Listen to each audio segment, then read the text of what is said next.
Welcome, everybody. Give me this microphone because we're recording this. Otherwise, we could just talk. Thank you so much for coming today. It's a shopping day. It's gloomy outside, but we're really glad you're here because this is the last of a series sponsored by the York County Historical Committee on the Civil War in Yorktown. And it's been, of course, this whole year, the 150th anniversary of the Battle of the Peninsula Campaign. It happened right here. So it's been very enlightening to me to learn so much about it. My name is Lois Winter, and I'm chairman of the York County Historical Committee. And as you know, in Yorktown, we do the Revolutionary War all the time. And so most of us don't really know much about the Civil War. So this has been a really important learning experience, I think, because we were so active in it, really. And this series that we've had has kind of covered a lot of different areas that are particular to York County. We started with Michael Moore telling about the battle, and then we had Frank Green, who was an expert on Dare, just the Dare area. So I didn't know that actually that was such an important point of entry and port for the Union troops. They came through Ship, it's called Ship Point, but I never figured out why it was called Ship Point. And the fact that we've got Civil War readouts all over the place, if you know where to look, I didn't know about that either. And the fact that they're in people's backyards even, I just didn't realize how much was around. Then we had Tim Smith, who talked about the residents of York County who fought in the Civil War. He really knows a lot about it, and he can tell you where they came from. He knows about the families, he knows what happened to them during the war. And if, as you're leaving today, if you walk past the monument that's right in front of the building, it has the names of everybody who's died in wars who's from York County. And there's a whole Civil War section, so take a look. What I found out listening to Tim, besides learning about these people who fought from York County, was that a lot of them died at Shiloh. And of course that was one of the bloodiest battles we've ever had in our history. And a lot of York County people died. They're also called Antietam. It's the same thing, right? Sharpsburg. Okay, then we heard about Tabb's Halfway House from Robert Emerson, and the Halfway House was across the street from Tabb High School. There's no marker there or anything, but it was a halfway house for the Revolution and the Civil War because it's halfway between Fort Monroe and Yorktown. So if you were coming by horseback, that would be where you'd stop and rest and feed your horse and spend the night and keep going. So that was interesting because, of course, 120,000 Union troops marched from Hampton to Yorktown, from Fort Monroe to Yorktown in April of 1862. And so they would have passed by there and come across what's Harwood Mill. We can follow the path of where they came. And in 120,000 troops in little Yorktown. Where did they even put them? So then we had somebody talking about the Union Army census of the colored population. So we heard about what happened with the colored population, the released slaves, the contraband, where they settled, what farms they were on, the names of the families. And then medical problems on the peninsula, what it was like to try to administer to the wounded and sick during the Civil War. And then we had this play called Kiss My Little Girl, sponsored by the Sesquicentennial Committee, which was in November. But we have never talked about women in the Civil War, and that's today. So I'm very pleased. So that was a missing piece, I think, but the rest of it is pretty well covered. I would also like to let you know before I introduce Charlene, is that we sell books out there. They're $20 each. We've got books about York County history, and there's a book about African American history. If you're interested, they're right there. So now we can talk about women in the Civil War, and this is Charlene West Carr, who says she's been doing this for 50 years, and she's not old enough for that. She's going to present information on clothing, infant care, mourning practices, and roles women were required to fulfill or out of necessity fulfilled during the war and afterwards. She's chairman of the North-South Skirmish Association Costume Committee, and she makes Civil War period clothing. So here is Charlene West Carr.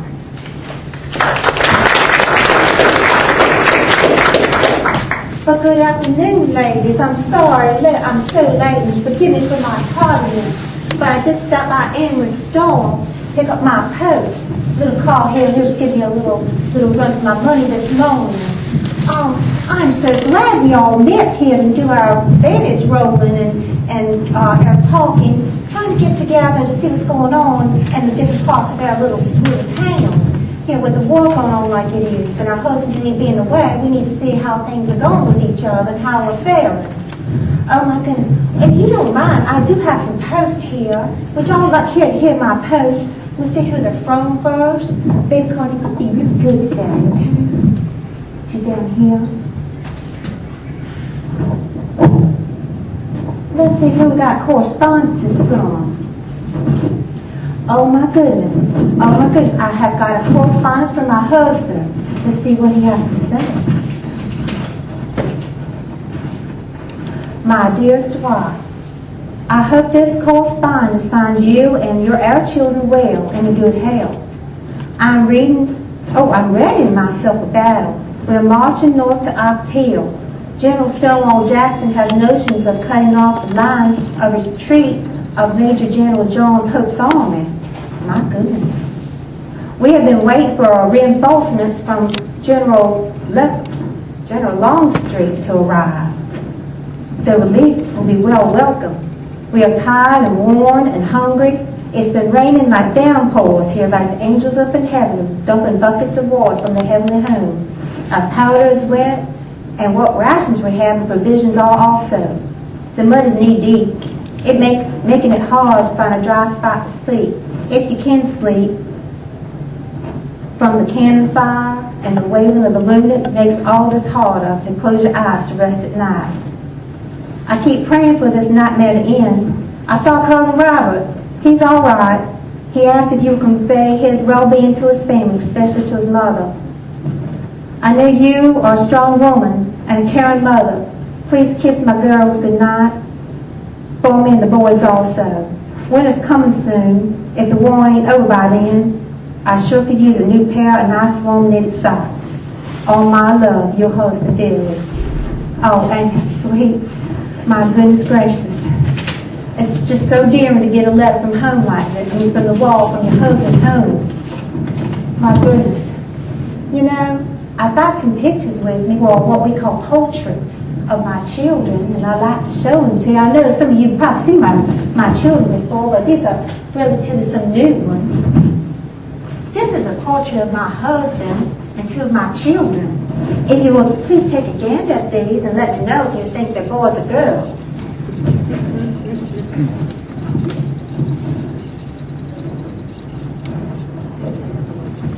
Boys? You think I have boys here?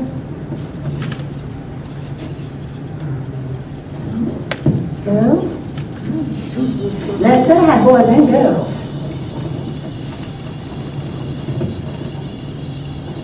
See, my husband hates me. These are two little boys. These are two of my sons. Now, as you know, the little boys dress like little girls. And the reason for that is to make them want to be breached early, like the fathers and older brothers. They dress like little girls. Same things little girls wear, except their trim work on their clothing is not as elaborate little girls. Mostly plain. They'll either wear a plain dress or plaids. I'll show you another picture, another portrait. We call them portrait, not pictures. These are also my children. Can you tell me which are girls, which are boys?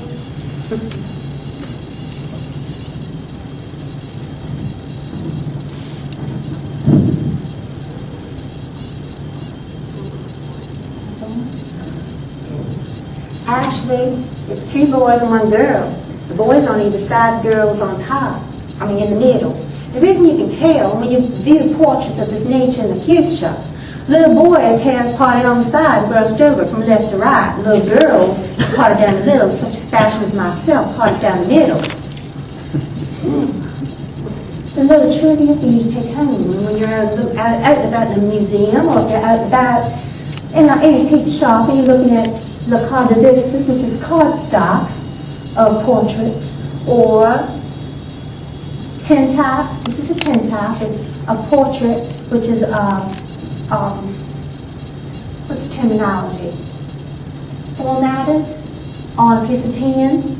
or developed on a piece of tin. And then this is an ambrotype. This is developed on a piece of glass. I'm going to let both these go around so you can see them. Hold them, look at them. This one took a little tumble and broke. If you notice my wedding band on this picture, these are pictures of myself. It's on the right hand. Now, if I would have known that, I would have moved it from from my left hand and put it on my right hand, because when the picture is, or the portrait's being developed, it's been flipped. You notice that? My ring finger, my wedding band's on my right hand, it should be on my left. I should have removed it, put it on my right hand, so when it was developed, it would fall on my left hand. This is tin type.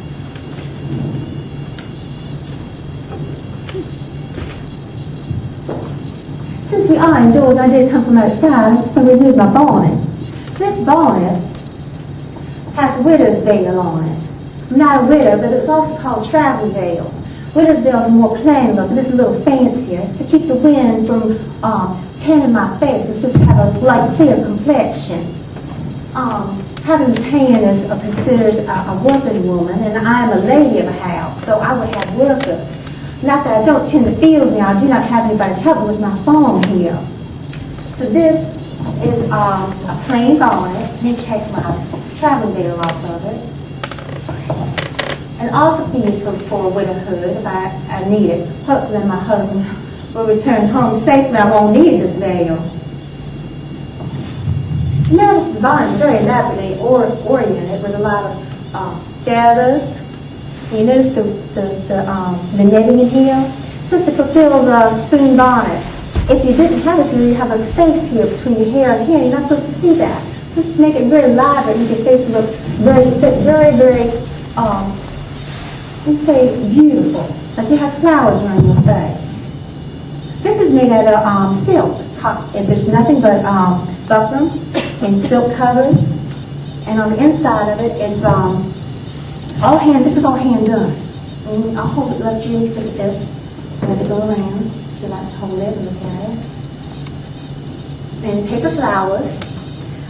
You didn't use dried flowers on haberdashery because they have a tendency to fall apart, fall away. The petals fall away. So paper ones or silk ones were made. Now, as I said about mourning, about the veil, I have another piece of mail I'd like to open up. Actually, I received a parcel, and I hope it's where I had sent something, and it's come returned to me safely the way I sent it. So excited about this. Oh my goodness. Oh, it is. Oh, I'm so tickled.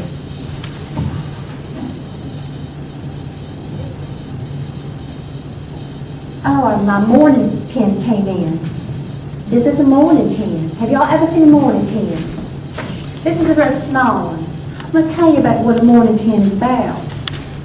Some time ago, last year, my eldest daughter passed away. And this is a memorial to her. I cut a lock of her hair after she had died and sent it away to have it memorialized for her. And this is a lock of her hair. And it's been delicately braided inside and put into the brooch to keep forever. In other words, this is almost like keeping DNA for the future. If you'd like to take a gander at this, I'll pass this around and let you look at it.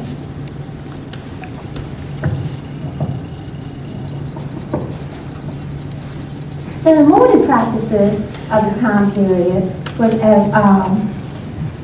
in two stages for a lady. Women would mourn for 2.5 years for her husband. 1 year, the first year is deep mourning. Everything will be dressed in totally black, except my underpinnings. My underpinnings are white. After that year, my social standings, I would not accept any social invitations outside the home except the church. Church and home is the only places I could attend after the first year of deep mourning. Then I go into second mourning, which is called light mourning, where my collars and cuffs could be white again, and I could go to more neutral colors like gray, violet, and still the traditional black. My social calendar would be a little more social. I could go to visitations to other people's homes. I could be seen in public. And women would mourn their husband for the rest of their lives. Very few did remarry. Now, a man would wear a black suit for 3 months and mourn his wife for the same amount of time. Men only mourn their wives for 3 months. Women mourn their husbands 2.5 years or forever. Now, if he did remarry within the 3 months' time, his young wife or his new wife would mourn his passing of his wife. She would go into a deep mourning for the remainder of the 3 months. Now, the reason why men had less time of mourning is because they had to have someone to take care of the children. So, children at the time, they would wear black on their clothing, like black ribbon, or if you were wealthy, you would dress your children in black for the first week of the mourning. Now, have you heard the term widow's weeds? You have heard, never heard the term widow's weeds? Okay, well, terminology of widow's weeds is the material used was called black crepe. And with additional laundering, after it was laundered a certain amount of times, it had a brown sheen to it, almost like a dark weed. And that's the term widow's weeds came from, but this was for mourning purposes. When my precious daughter passed away, we had what they call post-mortem portraits done. Now, this is a post-mortem portrait. If you notice, it looks like a child sleeping. Sometimes just be a child laying in the bed or laying on the couch, their eyes closed. You'd think she was sleeping, but it's called post-mortem portraits. The reasoning for post-mortem portraits is that since she is my eldest daughter, my 4 children came after her. They had no inclination what my daughter looked like. And if one of my children would pass away, go to heaven, she'd be there waiting to take care of them until I join them. That's the reason for post-mortem portraits, mostly of children.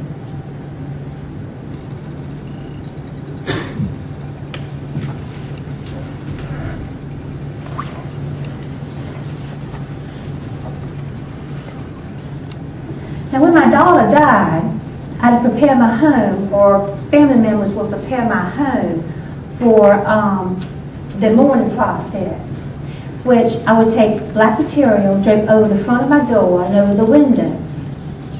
And then a memorial wreath would be placed on the front door.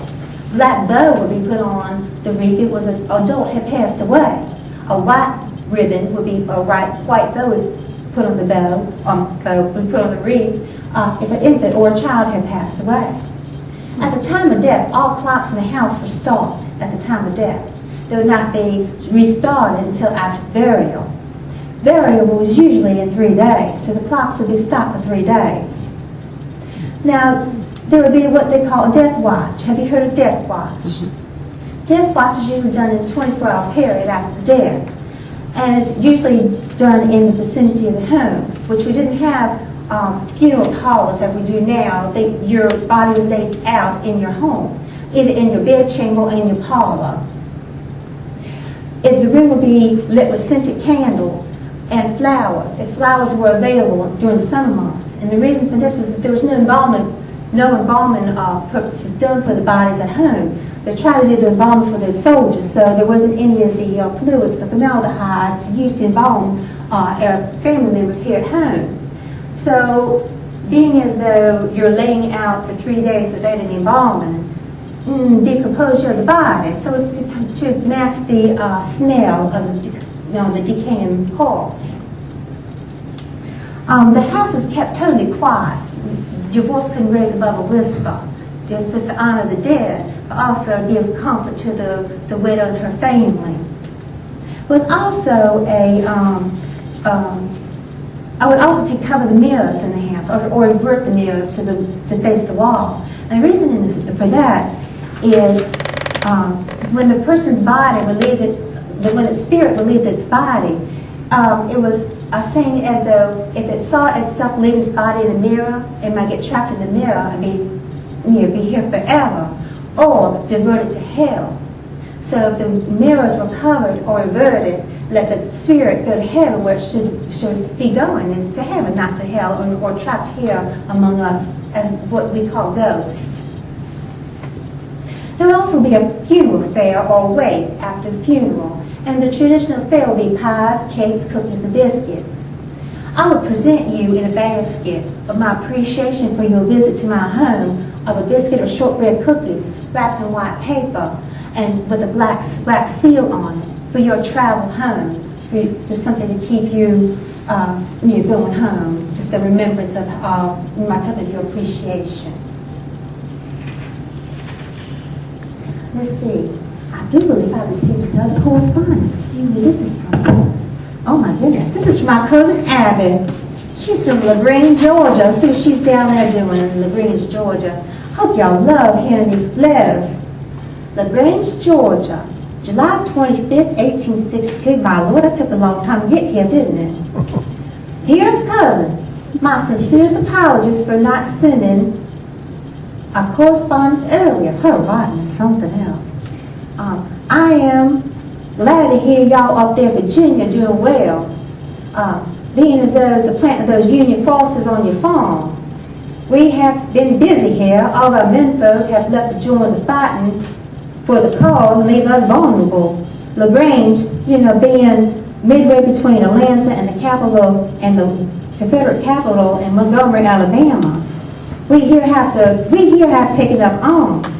Two of our town's ladies, Miss Nancy Hill Morgan and Miss Mary Alfred Hood, along with our doctor, A.C. Ware, has started an all-female military militia. My goodness. And I joined. Oh, my Lord, she's only been in the Wild One family. Oh, my goodness. We call ourselves the Nancy Hawks, after the Revolutionary War patriot Nancy Hawk of Georgia.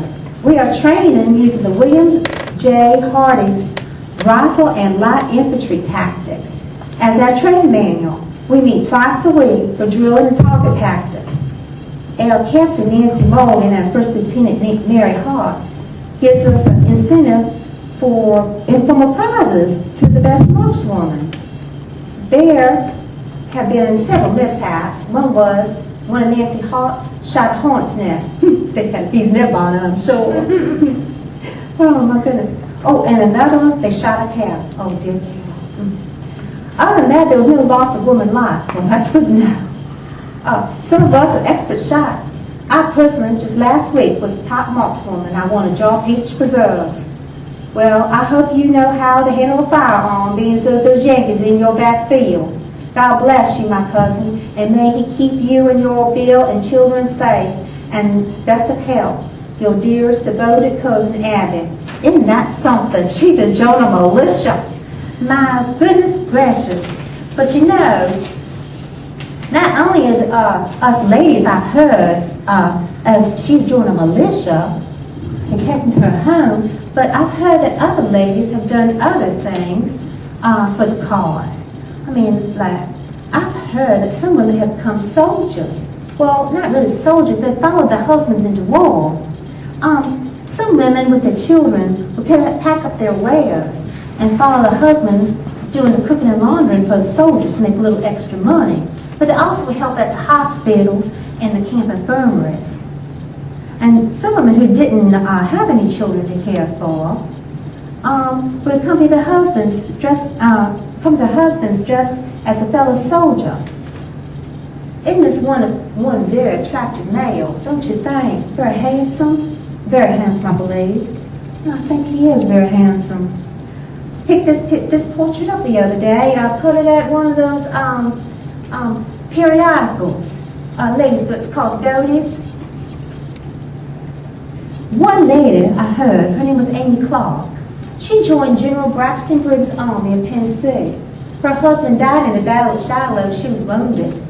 Later in the battle, Amy, she was wounded again, and her secret was then revealed. She was a woman. She was handed over to the Confederate officers. She was a Confederate soldier, but she was handed over to the officers for them to decide what they should do with her. They released her of the soldiering duties and told her not to return.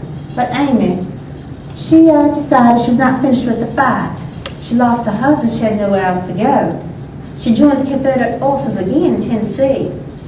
A gentleman named Robert Hodges Jr. of Texas wrote a letter to his family stating, "One of the soldiers the other day directed my attention to a youth apparently about 17 years of age, well dressed and a lieutenant's badge on his collar. I remarked to myself, I saw nothing strange, and then the gentleman who directed my attention told me that the young man was not a man but a female. Some women will go so far as to apply facial hair to themselves to throw off speculation, as this is a woman." Hard to believe, isn't it, that a woman can make herself look like a male and pass herself off as a male, fight like a male.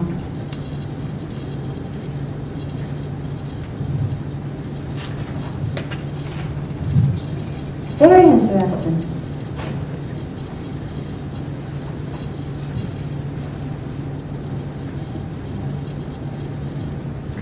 There was also other ladies who had done as well as her to be wounded twice. Some of them didn't make it. It was just very sad that we didn't know how they died, how they fought. But it's really, really interesting to find out that women do these things, among other things. Some women went as far as going spying. They'd spy. There's some famous spies, one called Belle Boyd. She was arrested 6 times for spying. Her last arrest, she was in prison in the Washington, D.C.'s Carroll prison. A friend shot her an arrow through her window with a note attached to it. And on the note it said how she could pass some information from her cell in the prison to him. It said on the note, "Procure a large India rubber ball, open it, and throw it across the street to me, and trust me, I'll get it." She did quite a few years in the penitentiary there, or the prison, and she did a lot of her spying, hearing the other soldiers talk about where they've gotten their information. She'll pass it along. There was another spy named Rosie Neal Greenhow. She was a Confederate spy living in D.C. She would charm her guests and learn military secrets from them, and would send coded messages to General Pierre Beauregard about the troop movements which helped in the Battle of First Bull Run. The Union soldiers arrested her, and she was kept under house arrest.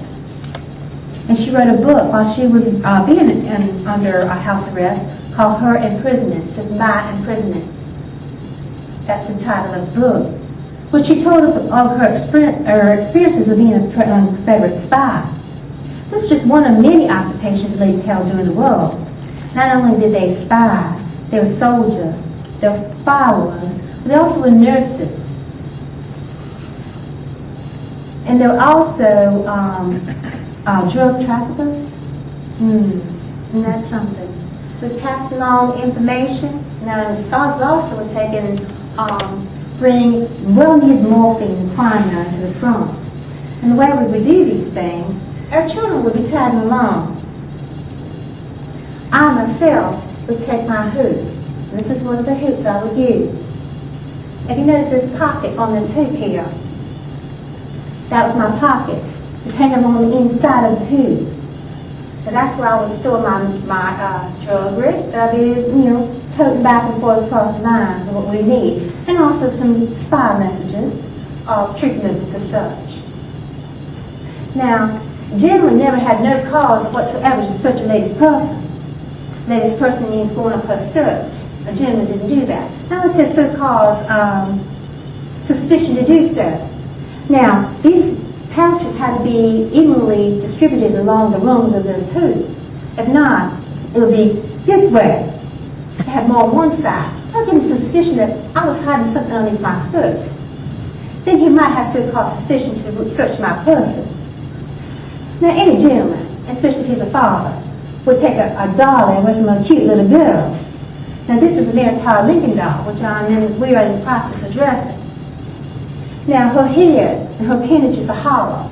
Druggery and also spy messages will be toted inside of these, toted inside of the head and the hands and feet of this doll. Sometimes even her body will be slit in the middle. Some of her stuff will be taken out and there will be some druggery put inside the doll.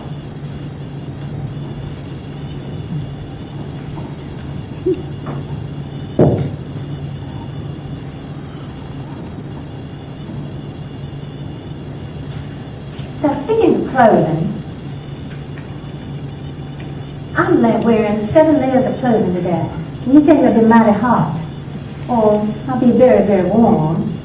But actually, I'm very comfortable, probably as comfortable as you are. And my 7 layers of clothing start off as proper order of dress. Now, I'm wearing corsetry. Now, corsetry is used to hold the breast up in a proper fashion. Also, it holds in the body. It's great for the back. If you have back problems, please do get your corset, but take good care of that. This is corset. It's bowed. There's some laces in the back for sizing, and it fastens in the front with what we call busket, where I can dress myself. Now, I know that you've watched those movies called Gone with the Wind, and you've seen Scarlett holding on to the bedpost, and Mammy was tightening her up. If you notice the front of her corsetry was not had a busket. She should have had a busket. You cannot make a person's body conform to the size 16 or 17-inch waist she wanted. The size of a 17-inch waist is the size of an extra large jumbo size of what we call striking paper, or what you call toilet paper. So next time you do open up a package of toilet paper, which is a jumbo size, and add an inch to that, that's the size of a 17-inch waist. That is the size of a baby's or infant baby's chest size. It's usually a 19 and a half inches around the baby's chest size. If you notice that about infant baby's been born, a lady's waist could never reach that size, especially if she had children. Now, as I say, the order of dress, I would sleep in what they call a chemise. This is a chemise, or a nightwear. This is like what you would call a t-shirt of sort that children wear, sleep in, undergarment. This is a chemise. It's my closest thing to my body. Now, I would opt not to wear drawers.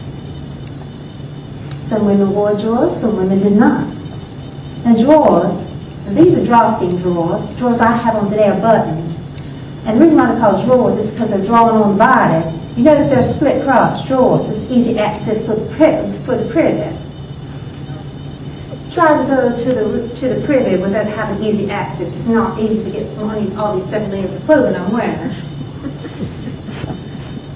The next order of dress will be my stockings and my shoes. So the chemise, drawers, stockings, and shoes. After you put the corset on, it's almost impossible to bend over to put on a pair of shoes. Now, there's different types of shoes a lady would wear. If she's in the house, she'll be wearing house shoes. And then they're like little flats as those. And now I'm all dressed for the day, and I decided I'm going to a ladies' circle to talk to you today. To the ladies' circle, while we're wrapping bandages and such. Now, what the shoes I have on now are called late day shoes. And the reason why I'm called late day shoes is because later in the day I'm putting on shoes to go outside. You notice that they are lacing on the inside. Not from the inside. Lace on the inside. A whole lot easier to set and lace this way with a corset on, excuse me, and this to try to reach over and tie in the front.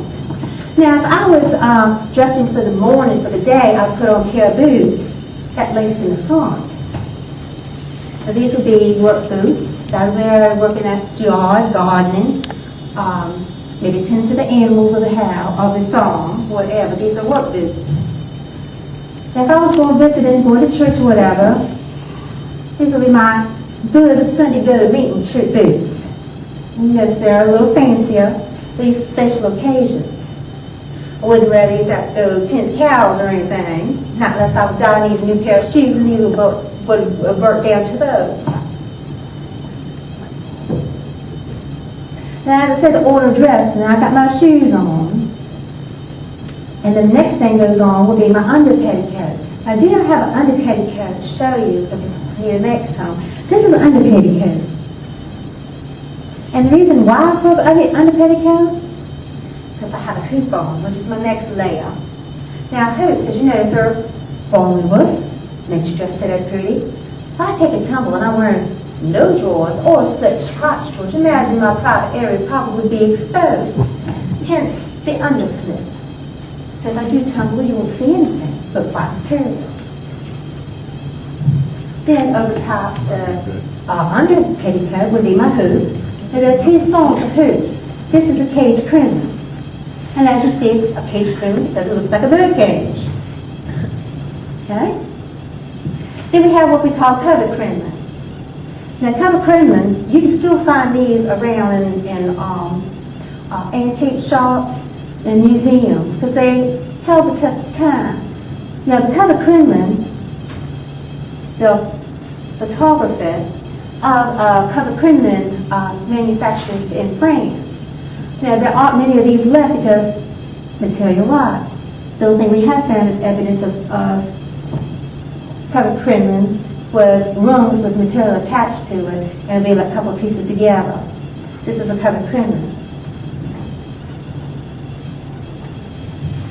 May I ask, what does a potato have to do with laundry? Somebody know? Well, potatoes used as starching. All their clothing is starched heavily. This is our form of starch. It will be boiled down to where it's mushed. Then it will be all the water will be drained from it and reserved. And then we'll use the dunk our underpinnings and our clothing down into it. Let it hang up and dry, and then we'd be ironed. And here's my iron after it's been laundered. And these would be on top of the stove, heated, and then ironed. Our iron day or our wash day would be wash day Monday. Also be called cold supper Monday. Sunday was a big meal on Sunday. We'd cook extra because that would be our meals for the next day. Because washing would take all day, all these skirts and the children's clothing. Also, we use lye soap. This is lye soap.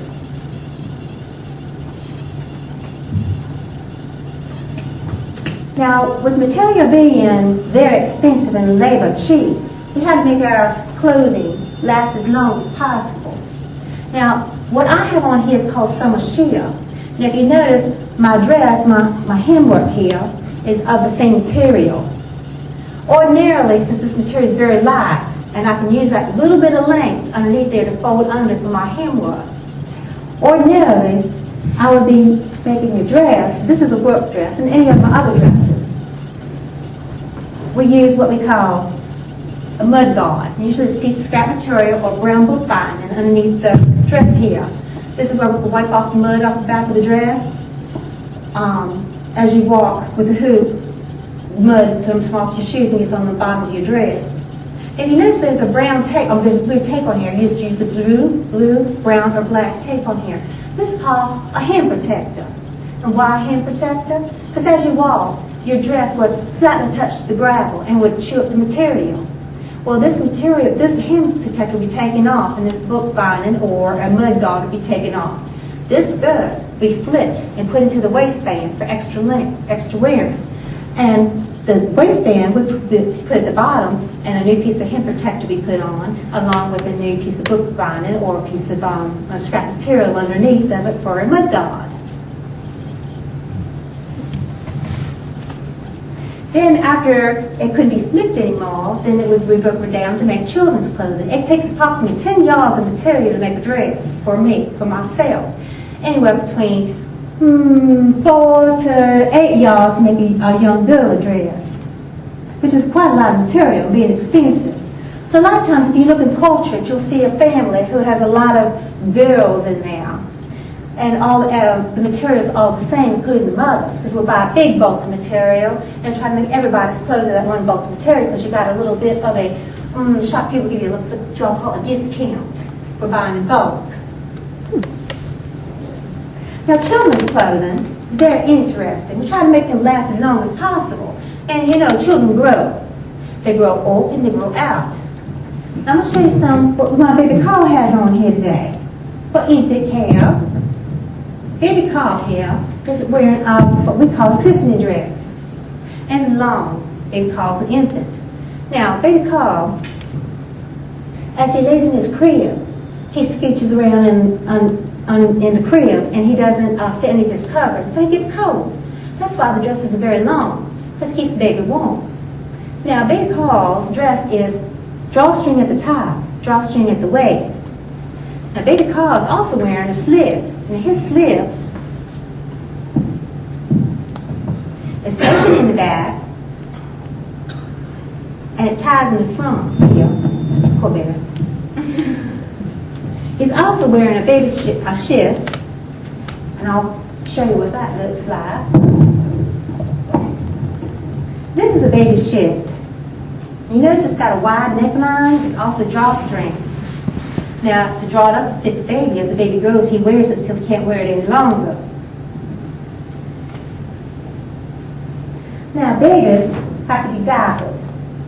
This is what we call the act of changing the baby's diaper. Actually, we call it nappies. This is a nappy. Now, you notice with this nappy here, it's triangular shape. It's got ties on each end. And the center point here is a little loop. It'll be folded over, and up to the loop, and make a triangle form on the bed as such.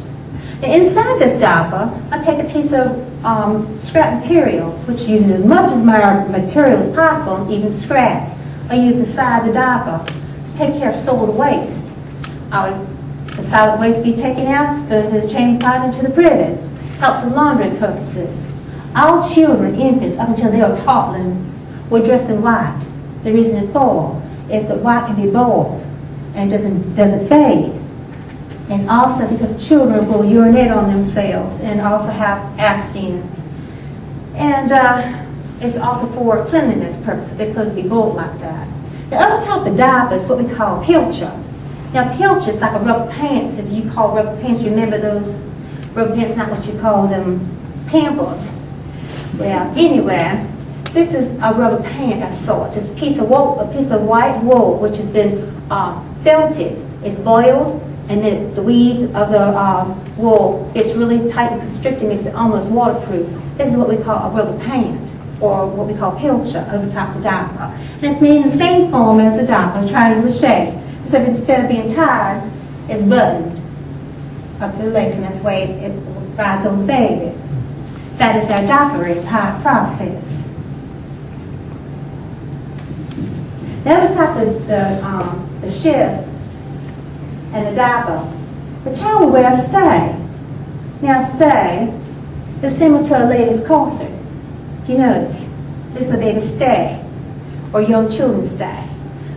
Babies were buttoned, little children were laced like a lady's corset. Now for little girls, it gets them in training for what they could be wearing a corset as they got older. But also, if you notice, little children are stick figures. They do not have a waistline. They're completely strapped, boys and girls. And as I said, boys are dressed as little girls until they are breeched.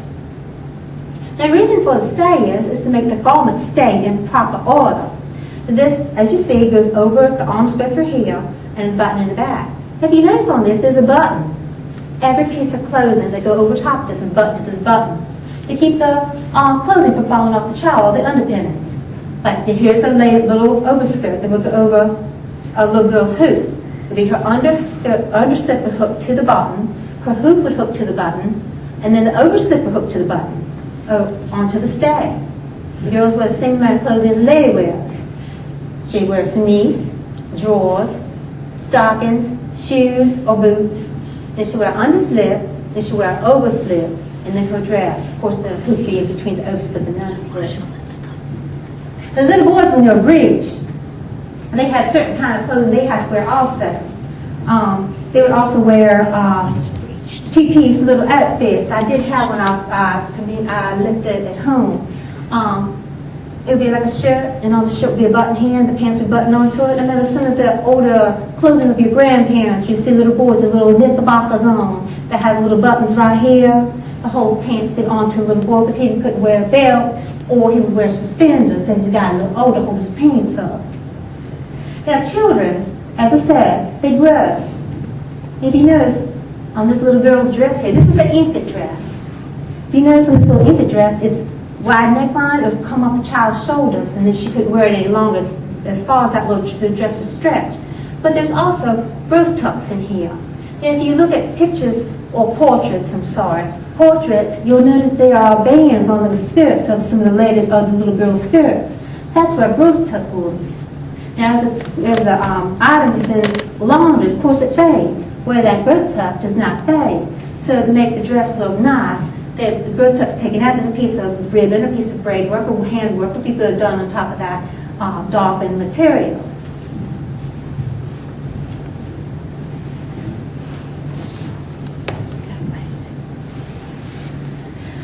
As we went along, children, you have to keep them entertained and keep them close by.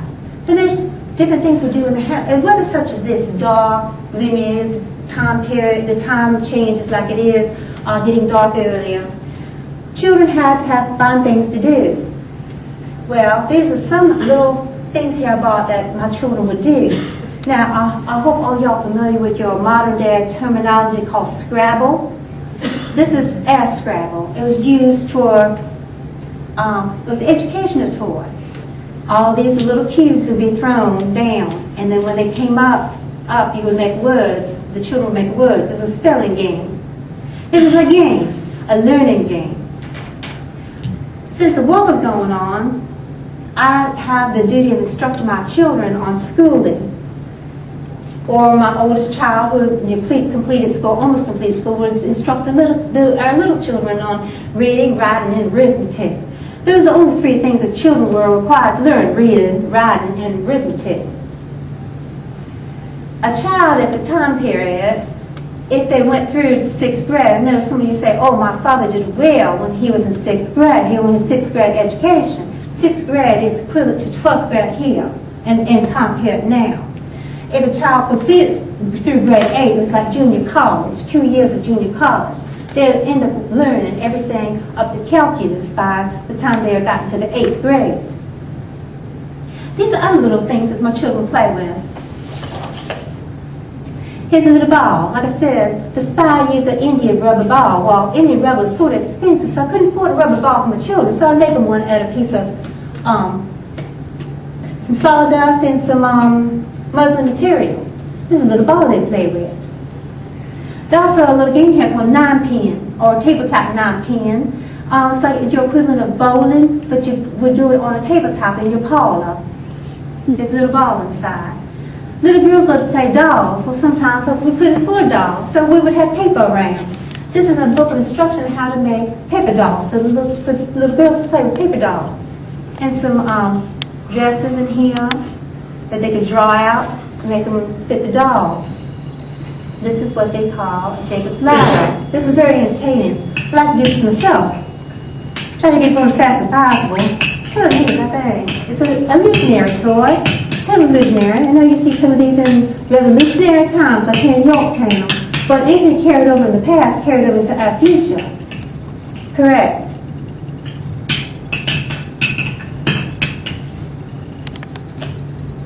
Also, we have the cup and ball.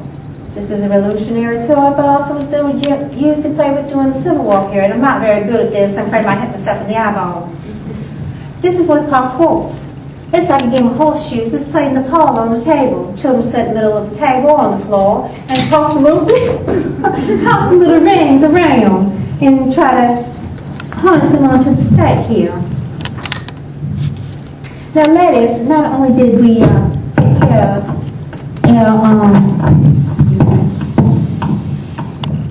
losing a little bit of my thing, my little modern day technology. During this time of year, there would be snow and ice skating would be order of the day. Here's a pair of ice skates. Now these ice skates would be tied onto the leg, and also there would be a pair of boots. Up in the heel of the shoe would be a place for the male member to go inside the female member of the boot. And it's screwed on, and then it's tied, then it's laced on or buckled on top of the shoe.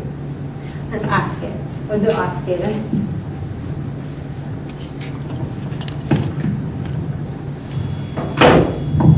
The ladies would always have something to do because they're doing handwork, sewing, crocheting, knitting, doing things for the wall. We also had to make little novelties for ourselves to sit around. That anyone would like to care and ask what this item is. Very pretty little item. It was made from a goddess pattern Had one of my ghost books, something that a lady would have on sitting around in the house. Actually, madam. Tea cozy? No, it's not tea cozy. This is what we call pen wiper. This will sit on my desk, and as I do my correspondence, I use pen and ink. I would wipe the pen on the black portions of the skirt. As you know, it's called a serviceable item. That's why the little girl with the little dolly is black. It's a service or servant.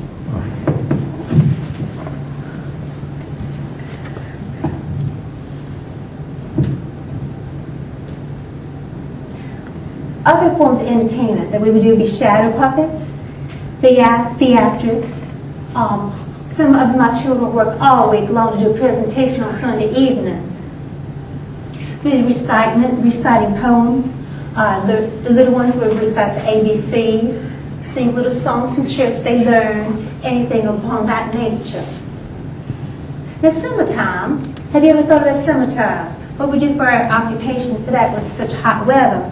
Now we did go to what we call resorts. During the war we didn't do many resorts, but there were resorts. Usually up north, and I would not travel up north to go to a resort, but I do have swimwear. This is my swimwear. It's made out of flannel. This is a swimwear.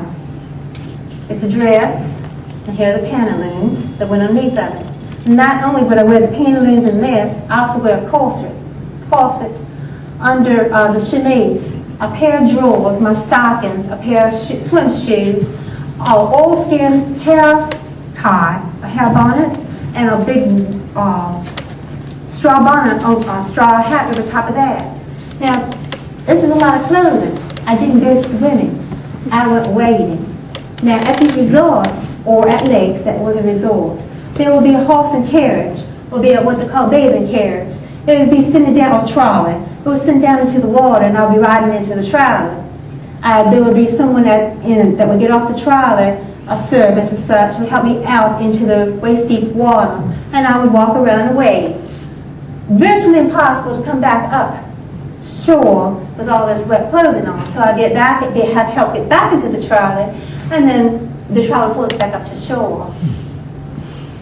Very interesting. A lot of clothing. Very heavy. If you can't feel it, this is very, very heavy. Imagine all the other clothing that I'd be wearing, plus this and being wet. Probably a total of maybe like 20 pounds of wet clothing on me.